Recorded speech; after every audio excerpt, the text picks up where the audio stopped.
So my people, today is on Monday na ni siku tu ambayo matatu owners wamesema kutakuwa na mgomo. They will not be on the road today. So tumeweza tu kutoka, wacha tuangalie na ni barabara, tu check tu vile barabara iko si kama kawaida. But the matatu owners walisema kutakuwa kuna mgomo na ni hivi tu ndio hali ilivyo kwa sasa. Magari ni machache na some places tumeweza kuona watu wanahangaika sana na usafiri. And tumeweza kuchukua maoni tu ya wahusika wa magari, madereva. Bwana Rais, tunakuomba mazee, hii hali yetu ya mafuta hapa, sisi ni watu, mimi binafsi ni mtu wa sekta ya matatu ya barabara.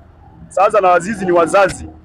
Sasa hii mambo ya mafuta ukitukazia hivi, tuna watoto mashule, ndo hayo hali yetu mazee. Bwana Rais, tunakuomba utushukishie hii mafuta. Majina anaitwa James Ndolo, mimi ni driver wa kufanya kutoka Magongo Ferry, lakini sasa hivi kutoka mafuta ipande, nilikuwa nikikunywa mafuta 5,500, nilikuwa nikikunywa kama 24 22, lakini wakati mafuta imepanda na kunywa 34 5,500 ambayo iko naenda. Sasa nauliza, kweli ya maisha tunaenda nayo au rais ukatuangalia mwananchi wa kawaida huku chini?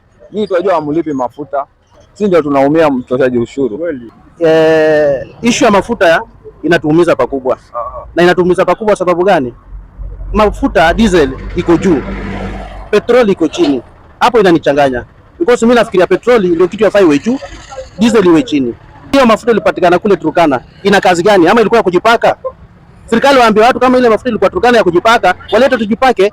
Iko katika sekta ya uchukuzi na leo kuna mgomo na ndio naona hata shughuli imesimama na kila mtu ameweka gari yake, hakuna kazi, hakuna nini.